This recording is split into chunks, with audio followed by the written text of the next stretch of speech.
안녕하십니까. 이경섭 신학칼럼입니다.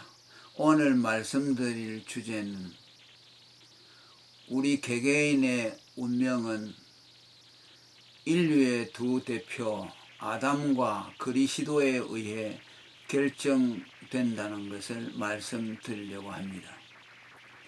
인류는 두 대표를 가졌습니다. 하나는 죄의 대표 아담이라고 할 수가 있고, 하나는 의의 대표인 예수 그리스도입니다.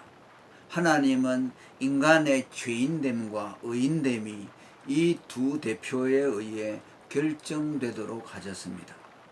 인류는 자기 개인의 죄 때문에 죄인이 되거나 개인의 의 때문에 의인이 아니라 첫 대표 아담 때문에 죄인이고 두 번째 대표 예수 그리스도 때문에 의인이 된다는 말씀입니다.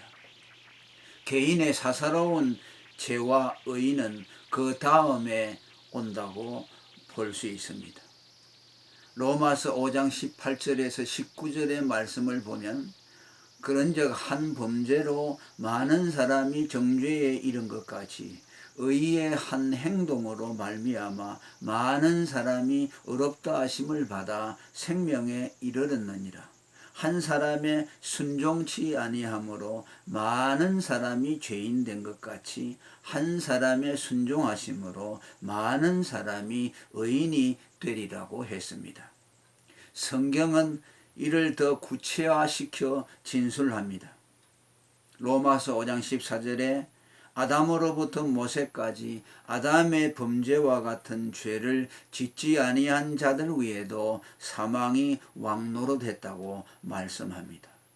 인류가 아담과 같은 죄를 안 지었는데도 죄의 대표인 아담 아래 있으므로 죄와 사망이 그들을 지배하게 됐다는 말씀입니다. 아담은 오실자의 표상이라는 로마서 5장 14절의 말씀 그대로입니다. 죄인 되는 원리와 동일하게 그들의 의인됨도 오실자 그리스도 아래 있음으로 된다는 뜻입니다. 물론 죄의 대표성 원리가 개인의 죄책을 면하게 하지 못합니다. 원죄를 유전받은 자가 죄를 피할 순 없다 하더라도 동시에 또 자기 죄를 핑계할 수도 없습니다. 바울은 아담의 원죄를 강조했고 도덕 폐기론을 연상시킬 만큼 죄의 근원적인 책임을 아담의 원죄 탓으로 돌렸습니다만 그는 거기서 멈추지 않았습니다. 그는 스스로를 죄인 중에 괴수라며 자신의 죄책을 심각하게 인정했으며 일생 죄와의 사투를 벌였습니다. 루터 역시 그리스도인을 의인이며 동시에 죄인이라며 피할 수 없는 죄의 숙명성을 말했지만 이것을 자신의 죄를 당연시하거나 의에 대한 책임을 면제시키는 빌미로 삼지 않았습니다. 오히려 의를 위한 투쟁의 출발점으로 삼았습니다. 그러나 이 모든 사실에도 불구하고 이들은 시종 흔들림 없이 원죄자, 원의자가 아담과 그리스도임을 은명했으며 이 기반 위에서 대속의 교리를 전개시켰습니다. 인류의 대표 아담이 전 인류를 공동 운명체로 묶고 그의 죄로 인류 모두가 죄인 된 것은 아담이 인류의 뿌리라는 사실에 근거합니다. 이는 사도행전 17장 26절 인류의 모든 족속을 한 혈통으로 만들었다는 말씀에서도 확인됩니다. 그러나 보편이라는 것은 실제가 없고 개체만이 참되기에 인류라는 실제는 없다고 보는 철학자 오캄의 유맹론에 세뇌된 사람들에게는 아담을 머리로 인류를 하나로 묶는 인류의 공동운명체론, 곧 원죄론이 생소합니다. 인류를 공동 운명체로 보는 아담의 대표 원리는 개인주의를 허락지 않습니다. 일부에서 기독교를 서구 개인주의의 근간으로 보는 것은 근거가 없습니다. 아담을 인류의 대표로 보는 원죄론, 곧 공동 운명체론에서는 개인의 죽음을 바다의 수많은 모래알 중 한 알갱이의 소멸이 아닌 인류라는 거대한 나무에 달린 한 가지의 소실로 보는 것입니다. 실제로 하나님은 인류 개인을 점도가 없는 모래알 같은 객체로 만든 것이 아니라 거대한 한 그루의 나무처럼 인류를 상호 유기체로 만들었습니다.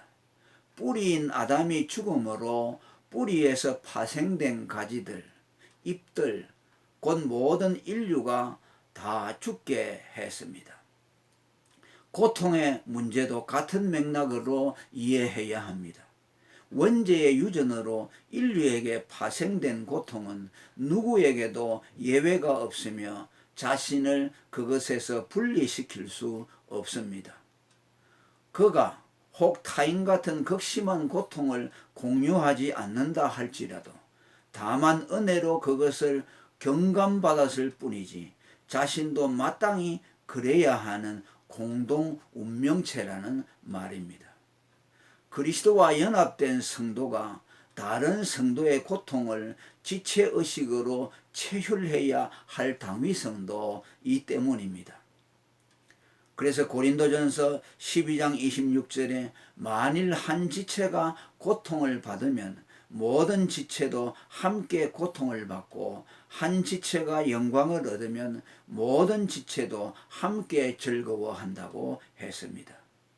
예수님의 고난에 대해 갖는 그리스도인의 연민 역시 자신과 연합된 대속적인 것으로 믿기 때문입니다. 아담의 대표 원리는 성경으로부터 또 하나의 이론적 지원을 받는데 곧 아담과 하나님의 언약 관계입니다. 성경 저자들이 인간 족보의 최상위에 아담을 놓은 것과는 달리 예수님의 제자 누가는 인간 족보를 아담으로 종결지우지 않고 아담 위에 하나님을 존치시켰습니다. 그 이상은 아담이요 그 이상은 하나님이시나라고 누가복음 3장 38절에 기록했습니다. 이는 단지 인간이 하나님에게서 기원했다거나 아니면 어떤 이단들의 주장대로 인간을 신적인 소생으로 놓고 보는 인간 신격화의 근원을 지지해 주는 것이 아니라 아담이 인류의 대표로서 하나님과의 언약 당사자됨을 가르칩니다. 곧 아담 한 사람의 언약 이행 여부에 따라 인간의 운명이 결정되도록 그를 인류의 대표로 삼았다는 뜻입니다. 사단은 이러한 아담의 인류 대표성을 간파했으며 아담 한 사람을 타락시킴으로써 아담에게 붙은 인류 모두를 하나님에게서 떼어놓을 수 있음을 알았습니다. 실제로 아담이 범죄했을 때 그 자신만 하나님으로부터 분리된 것이 아니라 그에게 붙은 모든 인류 모두도 분리되었습니다. 이렇게 아담의 죄로 말미암은 인류와 하나님의 단절은 단지 개인의 윤리적인 죄 개념을 뛰어넘는 죄의 공공성 개념을 담지합니다.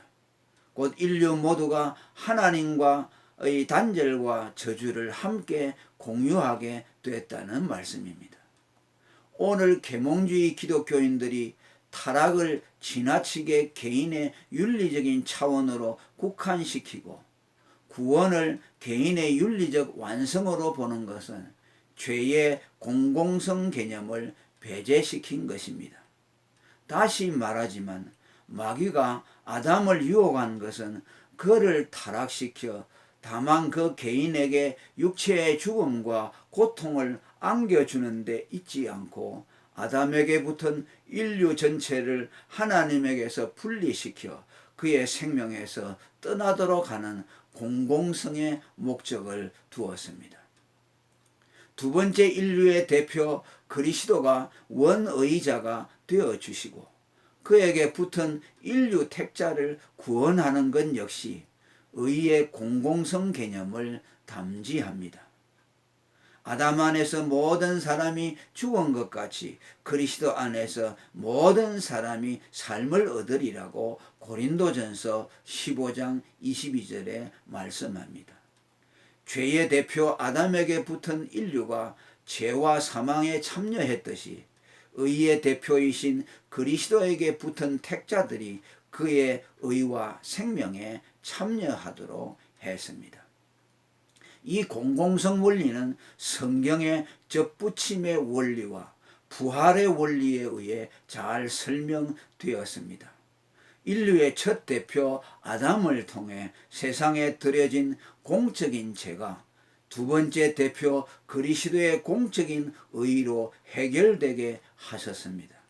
하나님은 태초에 인류의 대표 아담을 통해 인류와 관계를 맺었듯이 두 번째 대표 그리스도를 통해 택자와 연합하십니다. 오늘 원죄론 곧 공동운명체론을 부인하는 개인주의자들, 자기 죄에만 죄책을 진다는 죄형 법정주의자들, 그리고 죄를 개인의 윤리 차원에만 국한시키는 계몽주의자들은 원죄론과 원의론을 비난하여 죄책을 아담에게 돌려 죄를 남용하고 의의 책임에서 벗어나려는 자들의 빌미라고 비난합니다. 그러나 그들이 오히려 원죄와 원의를 부정함으로써 죄책과 의책의 공공성을 제거하여 죄를 지극히 개인적이고 사사로운 것으로 만들었습니다. 나아가 인류 개개인을 어떤 연대성도 없는 모래알들로 만들고 하나님의 아들 그리스도의 대속의 필요성도 부정하게 만들었습니다. 오늘 여러분은 인류의 첫 대표 아담에게 붙은 자입니까? 아니면 두 번째 대표 그리스도께 붙은 자입니까? 할렐루야, 감사합니다. 오늘은 여기까지 말씀드리겠습니다.